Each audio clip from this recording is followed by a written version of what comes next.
Hey, it's Brian from Mighty Startup, and we're doing a viewer Q&A today. And as you guys know, I'm here to help you grow your supplement business, your food or health product business the right way, and help you navigate FDA and FTC requirements. So with that said, here's a question. Hi Brian, I'm working on starting my own line of supplements. Do you have any tips on finding a manufacturer? Any manufacturers you'd recommend? Well, to that last question, I do have a very long list of manufacturers that I've been working on for a while now. And I'll tell you that a lot of my clients, people that I've worked with, do have access to this list should they want it from me. If you are interested in doing a session together, you would have access to that list as well. Now, in terms of the specific manufacturers that I'd recommend, the answer is it's complicated. There are a lot of manufacturers out there that are not so good, that are mediocre, and that are decent. And the ones that are decent might be decent for certain clients, but might not be so great for other clients. It's very inconsistent. And that's because there's a lot of variability in your product, your claims, your ingredients. So one manufacturer that might be great for one of you might be the worst manufacturer for other viewers right now. So that's really the dilemma that we're running into. And then you throw in COVID and supply chain issues, and there's just a lot of variables as a result. That's why it's so important to vet and make sure that it fits your particular product, what you're looking for. Let's dive into some of the tips on how to find a manufacturer, especially if you are a very small brand. And when you are a small brand, the whole thing is transactional, right? You are going to find a manufacturer that is going to give you your order. You're going to put an order in for your supplements and they're going to punch it out. It's like me going to a grocery store and buying a loaf of bread. That's it. It's a one-time deal. Hopefully the bread is good and you go back for another and another and another. And the same thing applies here. You don't know if your business is going to do well yet. You're still probably vetting it. You're still making adjustments. So your transaction is going to be one time, two times, three times, and that's about it. Whereas if you're a larger brand, if you are, growing very fast and you're in the large stores, national level, and then when you select a manufacturer, it's very relationship and partnership focused. Right now, it's just transactional, okay? And this is going to help you because it alleviates a lot of the pressure of finding the perfect manufacturer up front. You can switch over. You can switch over later, right? That's the big thing.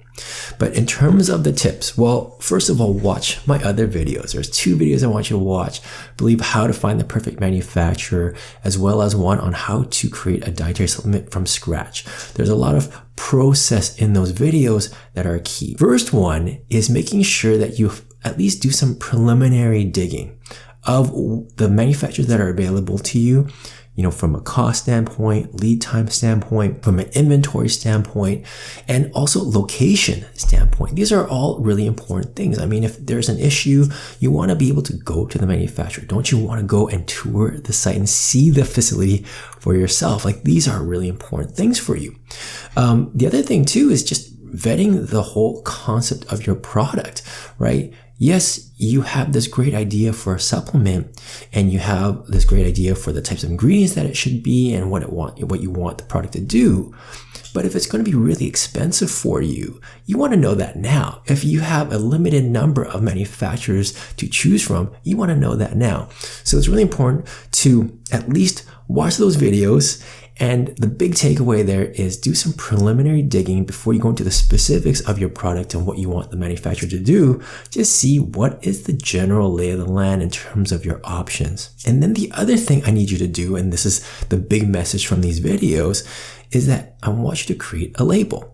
I really want you to go into the specifics of the label. And if you can, to do the artwork, but you don't have to, you can do this on a Word document.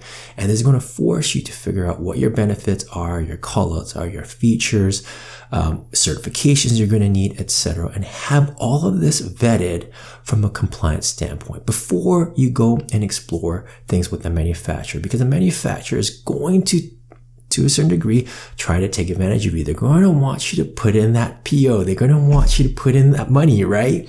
And get inventory made. But that product might not be compliant. It might not be viable from a regulatory perspective.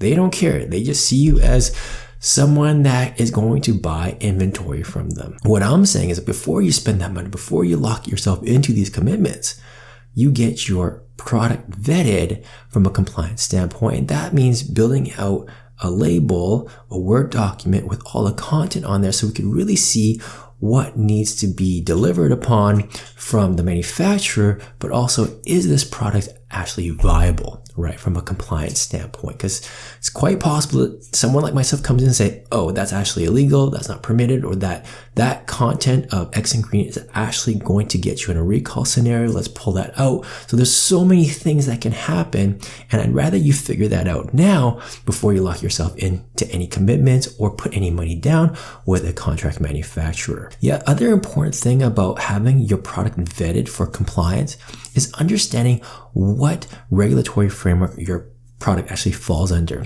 For some of you, it's going to be super simple to know that it's going to be a dietary supplement or it's going to be a food. Other clients out there are going to have a much more difficult time to figuring this out because maybe, for example, it's a powder, and a powder product can actually fall under a food or a dietary supplement or something else. And the same can be said with regards to a tablet, right?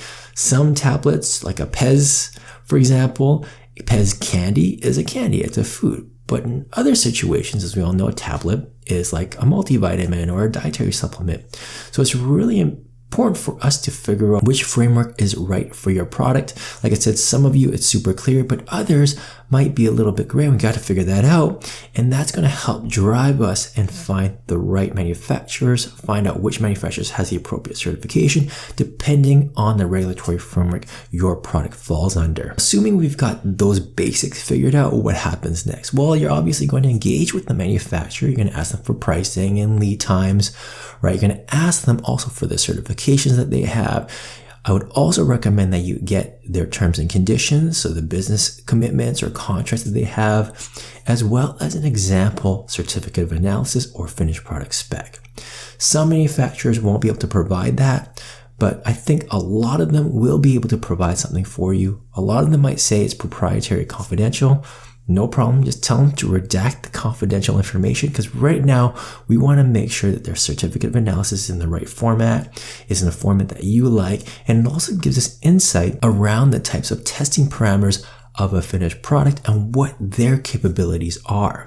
And this is really important for us to assess if they know their stuff, if they're testing their products properly, and if they're building in this testing as part of your quote. And what I do with my clients is now we take all this information, the terms and conditions, the specifications, the C of A, or any other information that we got during the whole vetting process or that initial stage of vetting them, and we do our own assessment, we break it down. And I'd really recommend that you have someone like myself look at it, because someone like myself is qualified to understand the level of documentation. And does it help you sell into Amazon? Does it help you sell into Whole Foods or another retailer? Do you need something else? Do you need other test parameters added for your product? Or what other watchouts or risks you might have to bear because you're a client of a particular manufacturer? Next tip I have for you is to ask the manufacturer for a tour, a virtual tour. If it's not a facility that's close to you, at least you can attend through Zoom or through Teams, right? Or FaceTime or whatever capabilities that the manufacturer has. Ask them for that. And they should be able to host you. Just because you're a small brand doesn't mean that they won't do that. I think the vast majority of manufacturers are open to it. But just remember that yes, your volumes are going to be relatively low. You don't command the same leverage as a bigger brand, but you want to just gauge their interest to see would they be willing to do a tour with you. And if you are able to, you can bring someone like myself in. We could take a look at this tour together and identify some of the issues around the facility design, vulnerabilities, points of contamination. We could look at all of those things and use that as part of our decision-making process. But at bare minimum, at least you get to see what the facility looks like. And if you're liking what you see, if it's looking clean, if the people are properly gowned up, all these things. So even though you're a small brand, there's a lot of things that you can do to find the right supplier. And I will remind you that with FDA, one of the requirements as part of the regulations is that you're appropriately vetting your suppliers and approving your suppliers. Major checkpoint of ensuring that products that are entering the market, the food supply chain, are properly made to code, right? And so they're saying they're putting the onus on you, the brand owner, to properly vet the manufacturer. Even though you're a small brand, it doesn't alleviate you from this requirement. And yes, maybe the scope of vetting and the qualification process is going to be very different from a larger organization, but you still have to do your due diligence and you still have to ensure that the product entering the marketplace is going to be following FDA laws and regulations. So I'm going to end it there. Hopefully you found this useful. If you have a question, let me know in the comment section down below. Talk to you later. Cheers.